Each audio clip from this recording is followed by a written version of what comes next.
أعوذ بالله من الشيطان الرجيم بسم الله الرحمن الرحيم يا أيها الناس اتقوا ربكم الذي خلقكم من نفس واحدة وخلق منها زوجها وبث منهما رجالا كثيرا ونساء واتقوا الله الذي تساءلون به والأرحام إن الله كان عليكم رقيبا.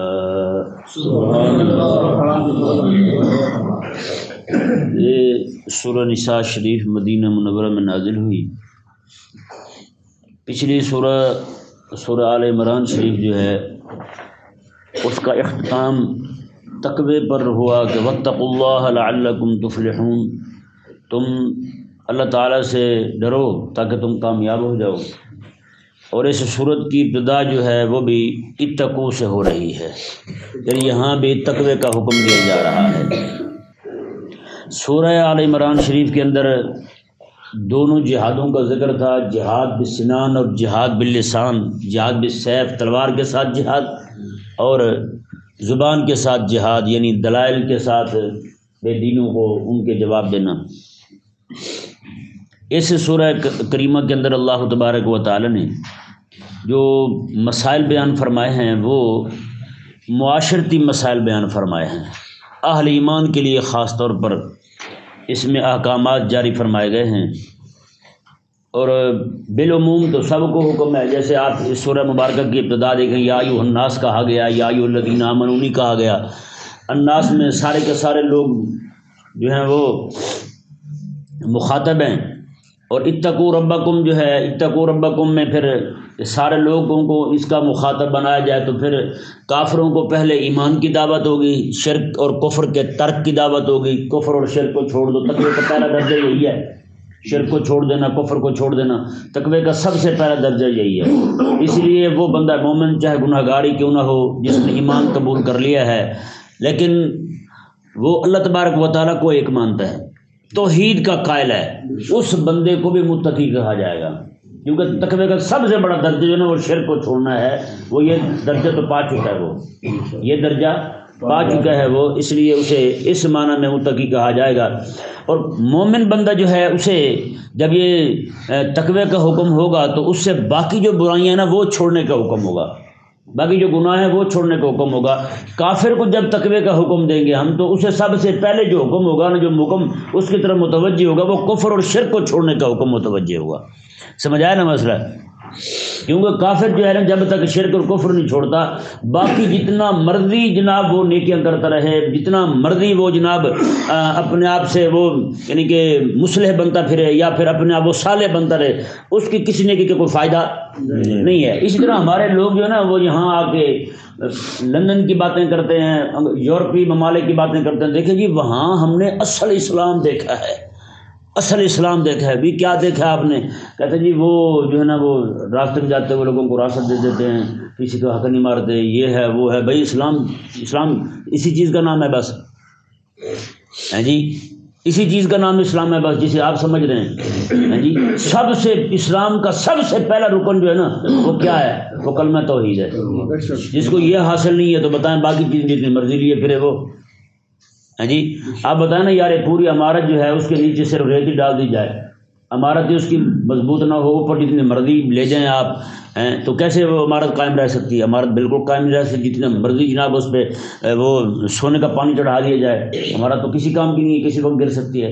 تو اس طرح کر کے ان لوگوں کی نیکیاں جو ہیں وہ بہرحال اللہ تبارک و تعالیٰ نے بیان فرمایا کسی کام کی نہیں ہے. اللہ تبارک و تعالیٰ نے واضح ارشاد فرما دیا ان کی نیکی تبھی کام آئے گی جب تک ایمان نہیں لائیں گے. ایمان لائیں گے تو ان کی نیکی ان کے کام آئے گی. اللہ تبارک و تعالی نے ارشاد فرمایا یا ایھا الناس اتقوا ربکم، میں کہ اے لوگو تم ڈرو اپنے رب سے. رب بھی کون؟ الذی خلقکم من نفس واحدہ، وہی رب جس نے تم سب کو ایک جان سے پیدا کیا. تم سب کو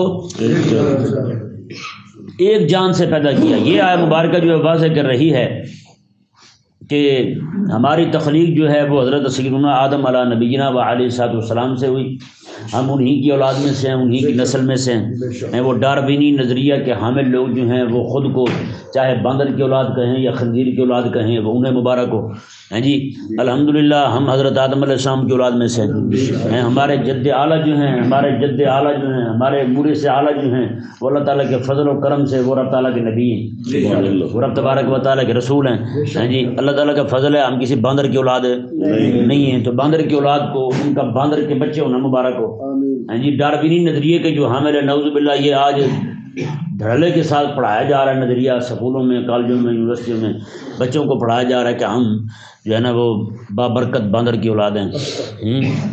نعوذ باللہ من ذالک، رب تبارک و تعالی ذلیل کرے ان کو۔ انہوں نے یہ جو نظریہ گھڑا ہے یہ رب تعالیٰ کے قرآن کے خلاف ہے جی۔ نعوذ باللہ من ذالک، اس نظریے سے نعوذ باللہ ثم نعوذ باللہ 1,24,000 کم و بیش انبیاء کرام علیہ السلام کی گستاخی ہوتی ہے جی۔ جب یہ کہے گا کہ انسان جو ہے وہ باندر سے آگے چلے ہیں جی، تو نعوذ باللہ من ذالک، پھر اس نے حضرات انبیاء کرام کو کیا کہا ہے بتائیں؟ رہتا ہے بندہ مسلمان، یا آپ کے بچے بھی پڑھتے ہیں، یار ان سے بھی پوچھیں کہ بچے آپ کیا پڑھ رہے ہیں؟ نعوذ باللہ من ذالک، ہم نے اپنے بچوں کو ان کے حوالے کر دیا اور خود بے فکر ہو کے گھر بیٹھ گئے، ٹھیک ہے نا۔ بہت زیادہ حالات خراب ہو گئے ہیں، خاص طور پہ ایمان کے حوالے سے۔ ایمان تو اتنا لٹ رہا ہے نا بچوں کا، بچیاں خاص طور پہ متاثر ہو رہی ہیں کفر سے، الحاد سے، ارتداد سے جی۔ ان کی جماعتوں میں شامل ہو رہی ہیں نعوذ باللہ من ذالک، کافروں کے ساتھ۔ انہیں نہیں پتہ ہوتا کہ ہم جناب مسلمان گھر میں پیدا ہوئے ہیں۔ والدین کہتے ہیں کہ ہماری ذمہ داری صرف انہیں جنم دینا ہے اور سکول میں ڈال دینا ہے، بس ہماری ذمہ داری ختم۔ سب سے بڑی ذمہ داری جو ہے نا وہ آپ کی، انہیں مسلمان بنانا ہے، ٹھیک ہے نا۔ اگر آپ انہیں مسلمان نہیں بنا سکے تو میں کہتا ہوں وہ والد جو ہے نا وہ ناکام ترین انسان ہے پوری دنیا کا، جو اپنے بچوں کو اسلام نہیں دے سکا۔ یعنی کہ بچوں کو جنم بھی دے لیا اس نے، شادی بھی اپنی کر لی، یہ بھی آسان ہے کام اس کے لیے، ہیں جی۔ بچوں کو سکول بھیج دیا، کالج بھیج دیا، یونیورسٹی بھیج دیا، لیکن نہیں اس کے لیے کچھ سوچا، تو صرف اور صرف اس کے لیے اسلام کا ہی سوچا۔ آج قدر ہمیں اسی لیے نہیں ہے اسلام کی کہ ہمیں تو وراثت میں مل گیا بھائی۔ آج جس کو بھی دیکھو جناب وہ سب سے سستی شاہ اسلام ہی سمجھتا ہے، اس کے بعد جو دینے کو ہے نا وہ صرف اسلام ہے بس۔ ہاں جی یہ لے لیں آپ، بس کہیں نہ کہیں سے نوکری ملنی چاہیے، وہ چاہے سودی کاروبار والی کیوں نہ ہو، سودی لین دین والی کیوں نہ ہو، وہ بینک کی نوکری کیوں نہ ہو، پر لگا دیں جی ہمیں، ہاں جی ہم لگنے کو تیار ہیں۔ بس بتا دیے جائے یار یہ جو کام آپ کر رہے ہیں اس کمپنی میں، آپ جس شرکے میں آپ کام کر رہے ہیں، یہ ان کا کاروبار پورے کا پورا حرام کا ہے۔ وہ کہتے ہیں بھائی پھر اگر حرام کا ہے تو پھر ہم کاروبار کا، ہم گھر کا کچن کیسے چلائیں گے؟ یعنی ان کو حلال اور حرام کے ساتھ نہیں ہے۔ یہ ان کے اداروں میں جاتے ہوئے سب سے پہلی تعلیم یہی دی جاتی، بیٹا پیسے کمانے تو نے چاہے حلال طریقے سے ہیں یا حرام طریقے سے ہیں، جیسے بھی آئے۔ یہ عبدالستار عیدی تھا نا، اس کا بیٹا کہیں باہر جانے لگا تو اس نے کہا بیٹا جو بھی لڑکی تجھے پسند آئے نا اس کے ساتھ تعلق قائم کر لینا، نکاح کے چکروں میں، مولویوں کے چکروں میں نہ پڑنا۔ یہ عبدالستار عیدی نے اپنے بیٹے کو فیصل کو جاتے ہوئے یہ نصیحت کی تھی، باہر جاتے ہوئے، یہ باقاعدہ اخباروں میں یہ خبر چھپی تھی۔ آپ بتائیں نا یار، یعنی کہ نکاح کرنا جو ہے یہ بھی مولویوں کو چکر ہے یا رب تعالیٰ کا حکم ہے یار؟ یہ اگلی آیت مبارکہ میں یہی آ رہا ہے، فَانكِحُوا مَا طَابَ لَكُم مِّنَ النِّسَاءِ مَثْنَىٰ وَثُلَاثَ، آیت نمبر 3 کے اندر۔ تو نکاح کرنا تو خالق اور مالک کا حکم ہے یار، مولوی کو چکر کیسے ہوا؟ مولوی بدنام اس لیے کہ مولوی نے پڑھ کے تمہیں سنا دیا ہے۔ چلو مولوی کو چھوڑو، تم خود ہی پڑھ لو، مرو، تمہیں سمجھ آ جائے گی کہ کیا کہہ رہے رب تبارک و تعالیٰ۔ یہ مولوی کو چکر میں نہ پڑنا، جو لڑکی پسند ہے اسی کے ساتھ رات گزار لینا، دن گزار لینا، بس یہی تیرے لیے حلال ہے۔ بس بتائیں یار، یعنی یہ وہ بندہ زندگی ساری بھیک مانگتا رہا، اتنی نیکی کی اس نے، لوگوں کے لیے خدمت کی اس نے، لیکن اس کے اپنے نظریات ملحدانہ تھے، خود جو ہے وہ ایمان اس کے پاس سے بھی نہیں گزرا۔ قادیانی نے جس کو یہ وارڈ دیا، بتائیں نا، آج جب بتایا جائے نا یار یہ بندہ ایسا تھا تو لوگ ہمارے گلے پڑتے ہیں، یہ آپ اتنا کام کیا اس نے، آپ ایسے۔ میں نے کہا تیرے نزدیک کام ہے، ہمارے نزدیک رب تعالیٰ کی شریعت پہلے، رب تعالیٰ کا دین پہلے۔ بھائی خدا کے لیے کچھ سوچیں، مرنا بھی ہے ہم نے، خدا تعالیٰ کو جواب بھی دینا ہے۔ جو بندہ حج پہ گیا جی، اس نے کنکر نہیں مارے شیطان کو، رمی جمرات کرتے نا، کنکر نہیں مارے اس نے، رمی جمرات نہیں کی۔ واپس لوگوں نے کہا کہ آپ نے وہ رمی جمرات کیوں نہیں کی؟ کہتا پاکستان میں بہت شیطان ہے، ان کو مار لوں گا میں۔ یہاں کون سا شیطان کھڑا ہے؟ یہ بیان بھی اس کا اخبار میں چھپا ہے، بتائیں نا۔ جو بندہ رب تبارک و تعالیٰ کے احکامات کو اتنا ہلکا سمجھنے والا ہو، رب تعالیٰ کی مخلوق کی خدمت کر کے کیا لے گا وہ؟ رب تعالیٰ سے اسے کچھ ملنے والا نہیں، یہ پکی بات کہہ رہا ہوں۔ اللہ تبارک و تعالیٰ نے ارشاد فرمایا جی دیکھیں،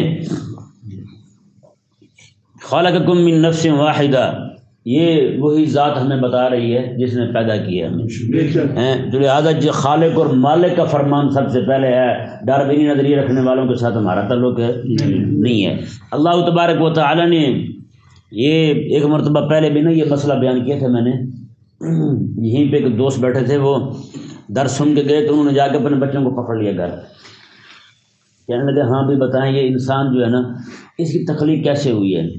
وہ سارے باندر کی اولاد تھے، سارے یہی کہتے تھے کہ ہم تو باندر کی اولاد ہیں، باندر سے ترقی کے ارتقائی مراحل جو ہے وہ طے کرتے کرتے ہم انسان بنے ہیں کہ ہماری شکل ان کے ساتھ ملتی ہے، ہمارے جو ہے نا وہ بہت سارے کام اس کے ساتھ ملتے ہیں، ہمارا حلیہ باندر کے ساتھ ملتا ہے، جو حرکتیں وہ انسانوں والی کرتا ہے، وہ ساری چیزیں اسی میں ہیں، کسی جانور میں نہیں ہیں وہ باتیں جو اس میں ہیں۔ تو وہ تو کہتے میں کان پکڑ کے بیٹھ گیا، میں نے کبھی میں نے اپنے بچوں کو تو میں تو یہ انسان بنا رہا تھا، یہ مجھے باندر کا بچہ سمجھ رہے ہیں، مجھے بھی باندر کی نسل کہہ رہے ہیں یہ۔ میں نے کہا ہاں جی بتائیں۔ وہ آیا پھر بڑا انتہائی افسردگی میں تھا، وہ کہنے لگا جی ہمیں تو پتہ نہیں تھا، یہ تو آج پتہ چلا ہمیں، میں نے اپنے بچوں سے پوچھا وہ سارے یہی مانتے ہیں کہ ہم تو باندر کی اولاد ہیں۔ بتائیں نا جی، ہمارے مسلمانوں میں آج بھی جا کے پوچھیں اپنے بچوں سے یار کیا پڑھ رہے ہیں وہ، آپ بتائیں نا یہ جو کافرانہ نظریہ ہے بچوں کو پڑھانے کی کیا ضرورت ہے؟ بتائیں نا، مسلمانوں کے بچے یار کافروں کے نظریہ پڑھانے کی کیا ضرورت پیش آئی تمہیں؟ آخر کیا تکلیف ہوئی ہے تمہیں، کیا الجھن ہوئی ہے تمہیں کہ کافروں کے وہ نظریات پڑھاؤ اپنے بچوں کو جو خالصتاً کفر ہیں؟ یہ 12ویں کی جماعت میں انہوں نے نعوذ باللہ من ذالک یہ لکھا تھا، انگریزی کا مضمون تھا 12ویں کی کتاب کا، مجھے ایک دوست نے دکھایا، اس نے کہا جی یہ دیکھیں اس کے بارے میں کیا حکم شرعی لگتا ہے۔ اس نے کہا کہ یہ جو انگریز ہے نا، کالے اور گورے دونوں، یہ رب تعالیٰ کے بچے ہیں، انگریز کالے اور گورے رب کے بچے ہیں، یہ سارے رب کی نسل ہے، رب کی اولاد ہے۔ اب بتائیں جی، ہمارے مسلمان جو ہیں اپنے آپ کو ذلیل کر کے باندر کی اولاد کہہ رہے ہیں، اور انگریزوں نے یہ جناب مسلمانوں کو پڑھایا کہ ہم رب کے تعالیٰ کی اولاد ہیں۔ بتائیں، وہ رب کے بچے ہو گئے، ہم باندر کے بچے ہو گئے۔ بتائیں، یہ ان کا ڈاربینی نظریہ پڑھ رہے ہیں، اور ان کے متعلق یہ کہہ رہے ہیں انگریز جو گورے اور چٹے ہیں، جو سفید ہیں، گورے اور کالے جو ہیں، یہ رب تبارک و تعالیٰ کی اولاد ہے اور اس کے بچے ہیں۔ اور افسوس اس بات پر ہوا ہماری جماعت کے تو بہت بڑا ملا ملوانا، اب تو اس کا بیڑا غرق ہو گیا، یہ آپ بھی جانتے ہیں، وہ موٹا مولوی جو پیر ہے، اس ذلیل سے پوچھا گیا، اس نے کہا جی یہ اس میں کوئی غلطی والی بات نہیں ہے۔ اس سے ایک دوست ہے ہمارے، انہوں نے فون کیا، اس نے کہا ہاں جی بتائیں۔ انہوں نے کہا ہے سکون کی کتاب میں لکھا ہوا ہے کہ انگریز جو ہیں گورے اور کالے جو ہیں یہ رب تعالیٰ کے بچے ہیں، اس کے بارے میں آپ کیا فرماتے ہیں؟ کہتا جی یہ بچے ہونا اصل میں حقیقت میں اولاد ہونا مراد نہیں ہے، جس طرح یہ عیسائی اللہ تعالیٰ کو متعلق کہتے ہیں کہ عیسیٰ علیہ السلام رب کے بیٹے ہیں، یہ اسی معنی میں ہے۔ نعوذ باللہ، ان کا نظریہ کافرانہ ہے، تم جناب وہ کہتے ہیں تو ہم بھی کہتے ہیں۔ میں نے کہا نعوذ باللہ، تم کو کس طرف لے کے جا رہے؟ تم اتنا بھی بندہ پاگل ہوتا ہے یار۔ آج وہی بندہ جو نا اہل سنت کی، وہ موٹا پیر اہل سنت کی صف سے نکل کے رافضیوں کے صف میں جا کھڑا ہے، آج ان کی صف میں کھڑا ہے۔ کل تک کہتا تھا ان کے ساتھ میں نہیں بیٹھتا کیونکہ یہ رافضی ہیں، آج انہیں کے ساتھ بیٹھا ہے۔ آپ سوچ سکتے ہیں کہ بندہ جو ہے نا، بندے کو ہر وقت بندے کو چاہیے کہ وہ رب تبارک و تعالیٰ سے ڈرتا رہے، مولا میرا ایمان سلامت رکھنا، کہیں یہ نہ ہو کہ میں اپنا ایمان دے بیٹھوں اپنے ہاتھ سے۔ ایمانداری والی بات ہے، بڑے بڑے مولوی ہم نے دیکھے ہیں۔ ایک مولوی تھا، 8 سال اس نے درس نظامی پڑھی، پڑھنے کے بعد اسے جنون چڑھا یزید کو جنتی ثابت کرنے کا، یزید کو جنتی ثابت کرنے کا، اور اس نے جناب زندگی ساری اسی پہ لگا دی، یزید جنتی ہے، اس پہ اس نے کتنی کتابیں لکھ دی، پوری زندگی یہی کام کرتا رہا اور مر گیا۔ اب آپ سوچ سکتے ہیں کہ ایک کون سا ایسا اہم مسئلہ تھا یار، یزید جنتی ہے یا جہنمی ہے، وہ جائے جہاں جاتا ہے دفعہ مارو اسے، امام حسین رضی اللہ تعالیٰ عنہ کا دشمن، باقی بھی سارے معاملات اس کے کھل کے سامنے آ چکے ہیں، تجھے کیا تکلیف ہوئی ہے اسے جنتی ثابت کر یار؟ تو اپنی صلاحیتیں کیوں برباد کر رہا ہے؟ بتا بھائی، یزید جنتی ہے بھائی، اسی پہ پوری زندگی لگا دی اس نے یار، تو اسی لیے پیدا ہوا تھا بھائی۔ امت ساری کی ساری جناب متفق ہے اس کے خلاف۔ امام احمد بن حنبل رضی اللہ عنہ کے فتاوی اٹھا کے دیکھیں یزید کے بارے میں آپ کیا کہتے ہیں۔ امام الوسی رحمہ اللہ کی تفسیر روح المانی اٹھا کے دیکھیں، ما کان محمد نبی عظیم میرے جارک ملاک رسول اللہ وخاتم النبی، یہ صاحب مبارک کے ساتھ آپ کیا فرماتے ہیں یزید کے بارے میں؟ اور یار کیوں تمہیں ایسا مسئلہ ہوا ہے، کیوں تم جناب بھاگ بھاگ کے جناب اپنی زندگی برباد کر رہے ہو؟ انہیں ایسے مسائل میں اپنی زندگی برباد کر رہے ہیں جن مسائل کا دین کے ساتھ تعلق ہی نہیں ہے۔ کیا تجھ سے پوچھا جائے کہ کیا والدین یزید جنتی تھا یہ جہنمی تھا؟ یہ فیصلہ تو نے کرنا ہے، یزید جنتی ہے یہ جہنمی ہے؟ جب تیرے ہاتھ میں فیصلہ نہیں دیا گیا تو پھر تو کون ہوتا جناب اس طرح کے کام کرنے والا؟ بھائی دین کے جو قطعیات ہیں ان پہ حملے ہو رہے ہیں، اور تو جناب وہ مسئلہ جو ضنی بھی نہیں ہے، پتہ نہیں کہاں کا مسئلہ اٹھا کے تو نے جناب علیہ السلام میں کھڑا کر دیا، اور اس کو جناب اس کا دفاع کرتے کرتے زندگی ساری اسی پہ لگا دی۔ کیا جواب دے گا یار رب تبارک و تعالیٰ کو؟ آخر تو اسی لیے پیدا ہوا تھا کہ جناب ایک غیر اہم مسئلے کو اٹھا کر کے جناب امام ابو حنیفہ رضی اللہ تعالیٰ کا موقف دیکھ لیں آپ کیا فرماتے ہیں۔ اب آتے ہم خاموشی اختیار کرتے ہیں، ہم اس کے بارے میں کچھ نہیں کہتے، اس کا معاملہ رب تعالیٰ کے سپرد ہے، جو رب چاہے گا وہی فرمائے گا۔ بات ختم۔ اتنا کہہ دو یار، امام احمد بن حنبل رضی اللہ تعالیٰ کو جو نظریہ ہے، آپ کو نظریہ بہت یعنی کہ مضبوط ہے۔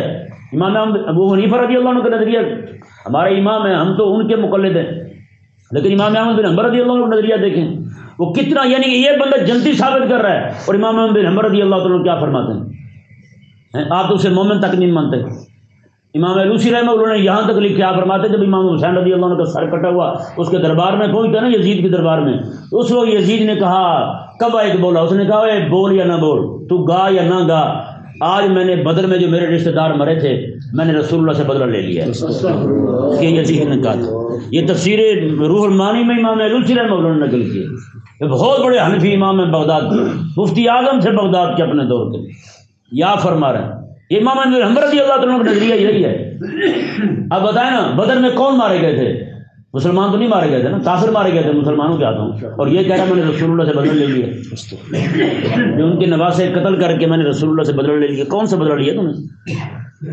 بہرحال جو بھی معاملات ہیں وہ ایک الگ بحث ہے، لیکن ان میں پڑھنا جو ہے نا اپنی صلاحیتیں برباد کرنے والی بات ہے، اور امت کو دوسرے غلط راہ پہ لگانے والی بات ہے۔ بس میں تو اتنا سمجھتا ہوں۔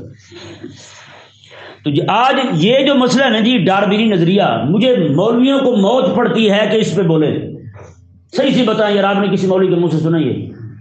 کتنے مولوی تقریریں کرتے ہیں، بات کرتے ہیں، کتنی بڑی گستاخی ہے یہ۔ سکولوں میں کالجوں میں سر عام پڑھائی جا رہی ہے، لیکن حرام ہے مولویوں پر کہ اس پہ بولیں۔ منہ کے ساتھ کتے بندے نہیں بولتے یہ، لیکن چھوٹے چھوٹے مسئلے لے کے مولوی اچھل کود کرتے ہیں باندروں کی طرح، اور رفع دین کرو بھائی، فلانا کرو بھائی، ڈھمکانا کرو بھائی، کرنا نہ کرنا، اونچی آمین کہنا نہ کہنا، ان مسائل پہ مولویوں کو دیکھ لیں 1800 حدیثیں پڑھ دیں گے۔ لیکن اتنی بڑی گستاخی، اپنے مولویوں کے اپنے بچے پڑھ رہے ہیں یہ مسئلہ، لیکن حرام ہے مولوی کبھی اپنے بچوں سے پوچھنے بچے کیا پڑھ کے آئے تم؟ نہیں پوچھیں گے کبھی بھی۔ ان سے چھوٹے چھوٹے مسائل پوچھ لیں۔ ایک بندہ مجھ سے پوچھ رہا ہے کہ جی علامہ اقبال مومن ہے یا کافر ہے، مسلمان ہے یا کافر ہے؟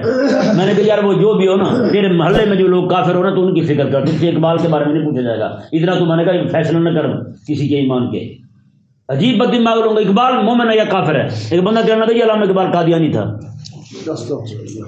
میں نے کہا تجھے کس نے کہا ہے؟ تو کہتا میں نے فلانے مولوی سے سنا تھا۔ میں نے کہا وہ فلانا مولوی بھی اور تو بھی فلانا، دونوں ہی فلانے ہو، پھر کس کو ایک بھی تم میں سے بندے کا بچہ نہیں ہے؟ ایسے بد دماغ ہے۔ آج لوگوں نے تبلیغی مشن یہی بنا لی ہے، بس ان کے سامنے جو لوگ کافر ہو رہے ہیں، مرتد ہو رہے ہیں، الحاد پھیل رہا ہے، لبرلزم پھیل رہا ہے، سیکولرزم پھیل رہا ہے، حرام ہے ان پر کہ جناب ایک جملہ بول دیں ان کے بارے میں۔ اللہ تبارک و تعالی نے ارشاد فرمایا جی دیکھیں، خلقکم من نفس واحدہ، میں تم سب کو ایک جان سے پیدا کیا، وخلق منها زوجها، اور اللہ تبارک و تعالی نے اس ایک جان سے اس کے جوڑے کو پیدا کیا، اس کے جوڑ کو پیدا کی، یعنی حضرت حوا رضی اللہ تعالی عنہ کو اللہ تبارک و تعالی نے حضرت سیدنا آدم علیہ نبینا و علیہ السلام سے پیدا فرمایا۔ عام لوگوں کے ذہن میں یہی ہے کہ آپ جو ہے نا آپ کی بائیں پسلی سے نکالی گئی تھی پوری پوری، ایسی بات نہیں ہے، بلکہ بائیں پسلی جو ہے اس سے مادہ لے کر کے اللہ تبارک و تعالی نے ان کی تخلیق فرمائی۔ یہ جو کہا جاتا ہے نا کہ آقا علیہ السلام کا فرمان شریف بھی آقا علیہ السلام نے فرمایا کہ یہ آدم علیہ السلام کی پسلی سے پیدا ہوئی ہے، خاتون عورت جو ہے، مطلقاً فرمایا حضور نے، عورت جو ہے وہ پسلی سے پیدا ہوئی ہے، تو پسلی آپ کو پتہ ٹیڑھی ہوتی ہے۔ آقا علیہ السلام نے ارشاد فرمایا کہ تم جو ہے نا اس کے ٹیڑھے پن کو وہیں رہنے دو، اور جتنا نفع ہو سکتا ہے اٹھا لو، جتنا نفع ہو سکتا ہے وہ اٹھا لو، اسے سیدھا کرنے کی کوشش نہ کرنا۔ یعنی کہ یہ آقا علیہ السلام کا فرمان شریف جو ہے نا وہ یہ واضح کر رہا ہے کہ ان میں ٹیڑھ رہے گا، ٹیڑھ رہے گا۔ آپ عورتوں کو دیکھ لیں، وہ روز توبہ کرے گی، ماں جی ابا جی ہن معاف کر دو، میں نہیں کروں دوبارہ شیطانی، دوسرے دن پھر وہی حرکت کرے گی۔ آپ کی پکی بات کہہ رہا ہوں، ٹھیک ہے نا، یعنی کہ وہ اپنی حرکتوں سے باز نہیں آئے گی، یہ اس کی فطرت میں ہے، یہ عقل سامنے مانا اس کی تخلیق ہی ایسا ہے۔ ٹیڑھی پسلی ٹیڑھی ہوتی ہے، پسلی سے تخلیق ہوئی ہے، یعنی پسلی سے مادہ لے کر کے اس کو بنایا گیا۔ اور یہاں ایک لطیف بات جو ہے نا وہ یہ ہے، بائیں پسلی سے مادہ لے کر کے بنایا گیا، بائیں پسلی سے تخلیق ہوئی عورت کی ہیں، اور دل بھی بائیں طرف ہی ہوتا ہے، اور بندے یہی کہہ رہے ہوتے ہیں کہ یعنی اپنی بیوی کو کہہ رہے ہوتے ہیں، اپنی بیٹی کو کہہ رہے ہوتے ہیں جناب کہ میرے دل میں تیری بڑی محبت ہے، کہہ رہے ہوتے نہیں کہہ رہے ہوتے، وہ تو بہرحال اور بھی الفاظ بولتے ہیں محبت کے اظہار کے، یہی وجہ ہے۔ اور اللہ تبارک و تعالیٰ نے دیکھیں کعبے کا جب آپ طواف کرتے ہیں اس وقت یہ نہیں کہا رب تبارک و تعالیٰ نے کہ اپنا دایاں کندھا جو ہے نا یہ کعبے کے ساتھ ملا کے رکھو۔ حضرت سیدنا ابراہیم علیہ السلام نے یہ دعا کی تھی، مولا ان کے دل جھکا دے کعبے کی طرف، ہیں ان کے دل جھکا دے کعبے کی طرف، تو اللہ تبارک و تعالیٰ نے ایسے جھکایا، رب تعالیٰ نے فرمایا کہ تم جب نے طواف کرنا ہے تم نے کعبہ اس طرح ہے، تم نے اس طرح کر کے گھومنا ہے، اس کے دل تمہارا جو ہے نا میرے آدم کی دعا کے مطابق کعبے کی طرف ہی رہے۔ پوری دنیا کے مومن جو ہیں بتائیے کون سا ایسا مومن ہے جس کا دل کعبے کی طرف کھینچتا نہ ہو؟ جی مجبوری ہیں لوگوں کو، وہ نہیں جا سکتے، تو لیکن اللہ تبارک و تعالیٰ نے حضرت ابراہیم علیہ السلام کی دعا کو وہ شرف قبول عطا فرمایا ہے۔ تو یہ محبت جو ہے نا یہ بھی اللہ تبارک و تعالیٰ نے پیدا فرمائی ہے مرد کے دل میں عورت کے لیے۔ جی بہرحال اس کہ حضرت سیدنا حوا رضی اللہ تعالیٰ عنہ کی تخلیق کے متعلق اور بھی کچھ اقوال ہیں، امام علوسی رحمہ اللہ نے تفسیر المعانی میں نقل کیا ہے۔ آپ فرماتے ہیں کہ ایک قول جو ہے نا وہ یہ ہے کہ آقا علیہ السلام نے ارشاد فرمایا نا کہ ایک بطور مثال فرمایا حضور نے کہ حضرت سیدنا حوا رضی اللہ تعالیٰ عنہ کی جو تخلیق ان کی پسلی سے ہوئی نا، فرماتے ہیں یہ ایک بطور مثال ہے، پسلی سے تخلیق نہیں ہوئی، یہ ایک بطور مثال آقا علیہ السلام نے فرمایا جیسے پسلی ٹیڑھی ہوتی ہے اسی طرح کر کے عورت کی طبیعت میں ٹیڑھ پن رکھا گیا ہے، کسی نہ کسی بات پہ وہ اڑ جائے گی، کسی نہ کسی بات پہ وہ اڑ جائے گی۔ فرمایا اس کی جو اڑان ہے نا اس کو آپ ختم نہ کرنا، وہ اڑتی رہے گی، سیدھی بھی ہو جائے گی، لیکن مکمل طور پہ آپ سیدھا کرنا چاہیں تو یہ کبھی نہیں ہو سکتا۔ ہاں جی زندگی ساری 60 سال گزار کے بھی بندہ کہہ رہا ہوتا ہے میں یہ تو بڑا تنگ ہوں بھائی، کہہ رہے ہوتے نہیں کہہ رہے ہوتے، بندہ پوچھے بھی 60 سال تم نے اس کے ساتھ گزارے ہیں، آخر تنگی میں اتنے گزار لی ہیں باقی بھی گزار لو۔ ایک بندہ تھا وہ اس کی عمر نے کچھ 70 سال سے بھی زائد ہو گئی تھی، اس کی بیوی بھی بوڑھی ہو گئی، منہ میں دانت نہیں رہے دونوں کے، جب دانت نہیں رہے تب طلاق دے دی، جب بچوں کی بھی داڑھیاں سفید ہو گئی نا اس وقت بابے کو طیش آیا، اس نے طلاق دے دی۔ انہوں نے کہا میرے اتنا گزارا نہیں، میں کہا ہو رہنا ہے کہ نہیں، کسی پیچھے 2-4 سال ہی رہ گئے سن کہ نہیں، تو ایسی جناب طلاق دے دی، اب دونوں نہیں رہے، دونوں گڈ بائی کر گئے۔ اور اللہ تبارک و تعالیٰ سمجھنے کی توفیق دے۔ یہ رب تبارک و تعالیٰ نے ارشاد فرمایا جی وبث منہما، ہاں یہ جو دوسرا قول ہے نا کہ حضرت سیدنا حوا رضی اللہ تعالیٰ عنہ کے متعلق آقا علیہ السلام نے فرماتے کہ بطور مثال فرمایا حضور نے کہ جیسے اب پسلی ٹیڑھی ہوتی ہے تو عورت بھی اس طرح ٹیڑھی ہوتی ہے، اس کو سیدھا نہ کرنا، جتنا ہو سکے اس سے استمتاع کرو، نفع اٹھاؤ، بس ٹھیک ہے۔ تو حضرت امام علوسی رحمہ اللہ فرماتے ہیں یہ قول ٹھیک نہیں ہے، یہ قول ٹھیک ہے نہیں، وہ پہلے والا قول ٹھیک ہے کہ یہ حضرت سیدنا آدم علیہ السلام کی اس جانب والی پسلی جو دل والی جانب ہے اس کی پسلی سے کچھ مادہ لے کر کے اللہ تبارک و تعالیٰ نے حضرت سیدنا حوا رضی اللہ تعالیٰ عنہ کی تخلیق فرمائی ہے، ٹھیک ہے نا جی۔ یہی قول جو ہے نا اسی کو امام علوسی رحمہ اللہ نے اختیار کیا اور دوسرے مفسرین نے اسے اختیار کیا۔ آگے اللہ تبارک و تعالیٰ نے ارشاد فرمایا جی وبث منہما رجالا کثیرا ونساء، فرمایا کہ یہ پڑھتے ہوئے نا ونساء پڑھا تھا، حالانکہ یہ قاعدہ ہے جہاں پہ 2 زبریں ہیں نا تو وہاں پر ونساء نہیں پڑھ سکتے، ونساء پڑھنا ہے، اسے کیا پڑھنا ہے وقف کرتے ہوئے ونساء پڑھنا ہے، پڑھتے ہوئے میں بھول گیا تھا لیکن ساتھ ہی یاد آ گیا تو پھر آگے نکل گئے تھے۔ اللہ تبارک و تعالیٰ نے ارشاد فرمایا وبث منہما رجالا کثیرا ونساء، فرمایا کہ اور اللہ تبارک و تعالیٰ نے ان دونوں سے بہت سارے مرد اور بہت ساری عورتیں پھیلا دی، یا اس سے ثابت ہو گیا کہ باقی ساری نسل انسانی جو ہے وہ انہیں دونوں کی سے اللہ تبارک و تعالیٰ نے جاری فرمائی، یعنی کہ اس کے علاوہ کوئی تیسرا کوئی یعنی کہ کوئی شے نہیں ہے، جو نظریہ رکھتے ہیں وہ انتہائی غلط ہے، اللہ تبارک و تعالیٰ اس سے بچنے کی توفیق عطا فرمائے۔ اللہ تبارک و تعالیٰ نے ارشاد فرمایا واتقوا اللہ الذی تساءلون بہ والارحام، اللہ تبارک و تعالیٰ نے فرمایا اور ڈرو تم اللہ تبارک و تعالیٰ سے، یہ وہی ذات ہے جس کا نام لے کر کے تم لوگوں سے سوال کرتے ہو، والارحام اور رحموں کے بارے میں بھی ڈرو تم۔ کیا مطلب ہے اس کا بھائی؟ یہ اللہ تبارک و تعالی نے انسان کو سبق دیا کہ عموماً ہوتا نا لوگ جو ہیں وہ جب کسی کی طرف سے کوئی کوتاہی ہو نا تو اسے کیا رہتے ہیں رب سے ڈر، یہ معاملہ ایسے نہ کر، سیدھا ہو جا، یہ غلط کر رہا ہے ہوتا نہیں ہوتا۔ اللہ تعالیٰ نے ارشاد فرمایا کہ وہی رب ہے جس کا نام لے کر کے تم لوگوں کو نصیحتیں کرتے ہو نا، اسی کا نام لے کے تم اپنے آپ کو بھی سیدھا کر لو۔ بے شک ہیں لوگوں کو کہتے ہو میں کہ جب تمہارا حق مارا جا رہا ہو تو اس وقت تم لوگوں کو کیسے نصیحتیں کرتے ہو؟ رب تعالیٰ سے ڈرو بھائی، انسان حیا کرو بھائی، یہ نہ کرو وہ نہ کرو۔ رب تعالیٰ نے جب تم لوگوں کا حق مارتے ہو اس وقت تمہیں سمجھ کیوں نہیں آتی؟ پھر پیمانے تمہارے دو کیوں ہیں؟ لینے والا اور دینے والا اور، ایسا کیوں ہے؟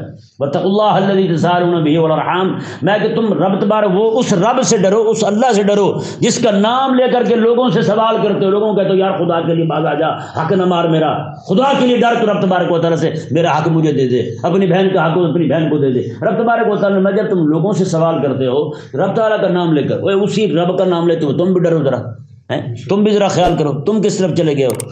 آگے رحام جو ہے نا یہ رحم کی جمع ہے۔ کس کی جمع ہے؟ رحم کی جمع۔ اسے رحم بھی پڑھتے ہیں رحم بھی پڑھتے ہیں، دونوں طرح سے پڑھنا جائز ہے، یعنی کہ لغوی طور پر دونوں طرح سے پڑھ سکتے ہیں۔ یہ ذی رحم بھی پڑھ سکتے ہیں، ذی رحم بھی پڑھ سکتے ہیں، ٹھیک ہے نا جی۔ رحم ویسے کہتے ہیں پیٹ کو، رحم کسے کہتے ہیں؟ پیٹ کو۔ ماں کا پیٹ جو ہے نا عموماً یہاں پہ بھائی اور بہن جو ہے نا یہ کیا کہلاتے ہیں؟ ذی رحم۔ کیا کہلاتے ہیں؟ ذی رحم۔ ان کا پیٹ کا رشتہ ہے بھائی، یعنی ایک ہی پیٹ سے دونوں پیدا ہوئے، دو بھائی ہیں تین بھائی، جتنے بھی بھائی بہن ہوں سارے کے سارے۔ پھر یہ خاص اس کے ساتھ نہیں رہا ذی رحم کا لفظ جو ہے کہ جہاں پہ یعنی کہ پیٹ کا ہی رشتہ ہو، یعنی کہ قریبی رشتہ پیٹ کا یہی بنتا ہے بہن بھائی کا، دور کا رشتہ جو ہے ظاہری بات ہے۔ پھر دادا جو ہے اسی کے توسط سے ہی آئے ہیں، دادی جو ہے اس کے بھی پیٹ کا تعلق ہے ان کے ساتھ، نانا جو ہے ان کا بھی پیٹ کا تعلق ہے، نانی جو ہے ان کا بھی پیٹ کا تعلق ہے۔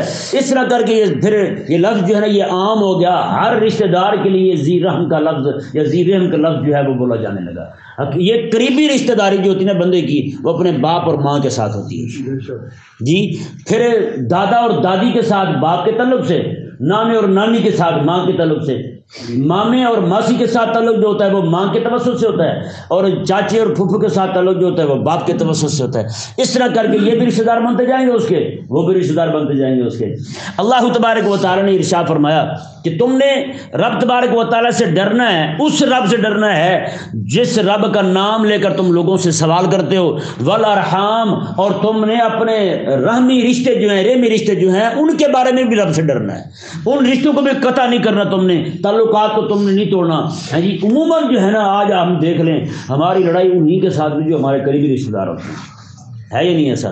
تو رب تبارک و تعالیٰ نے دیکھیں، یہ میں نے پہلے بتا دیا، اس میں پوری کی پوری صورت جو ہے نا تقریباً یہ معاشرے پر ہی گفتگو ہوگی، اصلاح معاشرہ پر۔ تو سب سے پہلا حکم جو رب تبارک و تعالیٰ نے دیا نا ہمیں، یعنی یہ دیا رب تبارک و تعالیٰ نے کہ تم صرف اپنے آپ کو اپنے بھائی کو ہی اپنا تم رشتہ دار نہ سمجھو، بلکہ آدم علیہ السلام سے تمہیں پیدا کیا ہے، حضرت حوا سے پیدا کیا ہے، تو جتنے بھی اہل ایمان ہیں وہ سارے کے سارے تمہارے رشتہ دار ہیں، سارے تمہارے رشتہ دار ہیں، ایمان کا رشتہ تمہارا ہر ایک کے ساتھ قائم ہے۔ رب تبارک و تعالیٰ میں تم نے آدم علیہ السلام کو دیکھنا وہاں سے لے کر آج تک، اب بتائیں نا بھائی ہر بندے کو آدم علیہ السلام اور حضرت حوا رضی اللہ تعالیٰ عنہ کی نسبت سے اپنا رشتہ دار سمجھنے لگ جائے تو بتائیں جی کہیں خرابی ہوگی پھر؟ حضرت امیر معاویہ رضی اللہ عنہ کی بات سنانے لگا ہوں، ہے لطافت والی نا۔ آپ تشریف فرما ہے اپنی جہاں پہ بیٹھتے تھے دربار میں، تو ایک بندہ آیا، اس نے کہا جی باہر نا آپ کا بھائی آیا ہے، آپ کو ملنا چاہتا ہے۔ حضرت امیر معاویہ رضی اللہ عنہ نے فرمایا کہ میرا بھائی تو شہید ہو چکا ہے، یہ کون سا میرا بھائی، چلو بلاؤ دیکھتے ہیں۔ وہ آیا اور آگے کہنے لگا جی میں آپ کا بھائی ہوں اور آپ جو ہے نا مجھے کچھ نہ کچھ دیں۔ آپ نے کہا یار ذرا یہ تو بتاؤ تو میرے بھائی ہو کیسے؟ اس نے کہا جی آپ بھی حضرت آدم علیہ السلام کی اولاد میں سے، میں بھی انہیں کی اولاد میں، ہم دونوں بھائی ہوئے۔ تو آپ نے کہا اچھا، آپ نے کچھ اٹھا کے اسے دے دیا، میں یہ لے کے کہنے لگا جی اور بھی دیں۔ آپ نے کہا یار سن، جتنا تجھے دیے نا لے کے چلا جا، کہیں یہ نہ ہو کہ آدم علیہ السلام کی طرف سے ہمارے اور بھی بھائی باہر ہیں، ان کو پتہ چل گیا، انہوں نے حصہ بانٹ لینا، تیرے حصے میں یہ بھی نہیں آئے گا، چپ کر کے کھیسے کھیسے بھائی ہیں، چپ کر کے روانہ ہو جاتا ہوں۔ یعنی کہ سب سے پہلی رشتہ داری ہماری تو وہی بنتی ہے یا نہیں ایسا؟ ہاں، اللہ اکبر کبیرہ۔ اللہ تبارک و تعالیٰ نے ارشاد فرمایا کہ تم نے رشتہ داروں کے معاملے میں، اور آقا علیہ السلام نے پتہ کیا ارشاد فرمایا؟ آقا علیہ السلام نے ارشاد فرمایا کہ جو بندہ اپنے رشتہ داروں کے ساتھ بنا کے رکھتا ہے نا، میرا اللہ تبارک و تعالیٰ اس کے رزق میں اور اس کی عمر میں برکت عطا فرماتا ہے۔ سبحان اللہ، اس کی عمر بڑھ جاتی ہے، عمر بڑھ جاتی ہے اس بندے کی، ہاں جی۔ اور جو بندہ اپنے رشتہ داروں سے لڑ کر جیت جائے نا جی، وہ بندہ پھر تنہا رہ جاتا ہے یا نہیں؟ اپنوں سے بندہ جیتے نا، اپنوں سے ہار جائے، وہی بندہ کامیاب ہوتا ہے۔ اپنوں سے بہت سارے لوگ جو نا لڑ کے جیت جاتے ہیں، ہاں جی، پھر جو جیت جاتے ہیں نا، پھر وہ برادری میں، خاندان میں کہیں نظر نہیں آتے، ان کی زندگیاں پھر تنہائیوں میں گزرتی ہیں، اکیلے پڑے ہوتے ہیں بیچارے، ان کو پوچھنے والا نہیں ہوتا، ہاں جی۔ اس لیے بندہ چاہے، بندے کو کوشش کرنی چاہیے کہ وہ ہو جاتا ہے، انسان کو غصہ آ جاتا ہے، وہ بھیکیاں کرتے ہیں، یعنی زیادتیاں ہوتی ہیں رشتہ داروں کی طرف سے، جن کو خدا تعالیٰ کا خوف نہیں ہوتا، وہ ایسی ایسی باتیں بھی کر جاتے ہیں جو نہ ہونے والی ہوتی ہیں، جو ہوتی نہیں ہیں، ہوئی نہیں ہوتی، وہ بھی باتیں کر جاتے ہیں۔ اس لیے بندہ مومن کو چاہیے کہ وہ جناب جتنا ہو سکے انہیں برداشت کرے اور ان کے لیے دعا کرتا رہے ہدایت کی، ہاں جی۔ اللہ تبارک و تعالیٰ سے ہے یہ امتحان والی بات ہے، اس پہ کوئی بندہ ہی ہوگا جو پورا اترتا ہوگا، کہ نہیں سمجھ آیا مسئلہ؟ کوئی بندہ ہی ہوگا جو پورا اترتا ہوگا، ویسے سمجھ نہیں آتا، مجھے تو نہیں لگتا کوئی بندہ پورا اترتا ہو بیچارہ۔ بڑے بڑے مولویوں کو لڑتے دیکھا ہے ہم نے، بڑے بڑے، بلکہ مولویوں کو چھوڑے پیروں کو لڑتے دیکھا ہے ہم نے، پیر گدی پہ لڑ رہے ہوتے ہیں۔ میں نے کہا یار وہ تمہارا بڑا نا ہی گدی چھوڑ جاتا، چلو تو لڑائی تو نہ ہوتی تمہاری۔ اللہ تبارک و تعالی ہمیں سمجھنے کی توفیق عطا فرمائے۔ خالق اور مالک نے ارشاد فرمایا ان اللہ کان علیکم رقیبا، اللہ اکبر۔ یہ فرما کر رب تبارک و تعالی نے دو حکم دیے اس آیت مبارکہ، پہلی آیت مبارکہ میں تو واتقوا اللہ اتقوا ربکم، آگے بھی واتقوا اللہ الذی، تقوی کا حکم آ گیا، دو حکم دیے۔ ایک تو اللہ تعالی نے فرمایا کہ تم نے اپنا بھی، جیسے تم اپنے لیے مطالبہ کرتے ہو نا حق ملنے کا، اور جو تم وعدہ نصیحت دوسروں کو کرتے ہو وہ اپنے لیے بھی ذہن میں رکھو۔ اور دوسرا میں بالارحام، رشتہ داروں کے معاملے میں تم نے ذرا ڈر کے رہنا رب تبارک و تعالیٰ سے، کسی کی حق تلفی نہیں کرنی، کسی کے ساتھ زیادتی نہیں کرنی۔ یہ فرما کے رب تعالیٰ نے فرمایا ان اللہ کان علیکم رقیبا، اللہ تعالیٰ تم پر نگہبان ہے۔ یہ نہ سمجھنا کہ تمہیں دیکھ نہیں رہا کہ تم کیا کر رہے ہو۔ اس لیے ہر بندہ مومن کو چاہیے کہ وہ اپنے خاص طور پر رشتہ داروں کے ساتھ یعنی کہ انصاف والی بات کرے، نا انصافی والی بات نہ ہو، کسی کا حق نہ مارا جائے اس کی طرف سے، اور کسی کی طرف جھوٹ منسوب نہ کرے، کسی کی غیبت نہ کرے، کسی کی چغلی نہ کرے۔ اللہ تبارک و تعالی ہم سب کو بھی عمل کرنے کی توفیق عطا فرمائے۔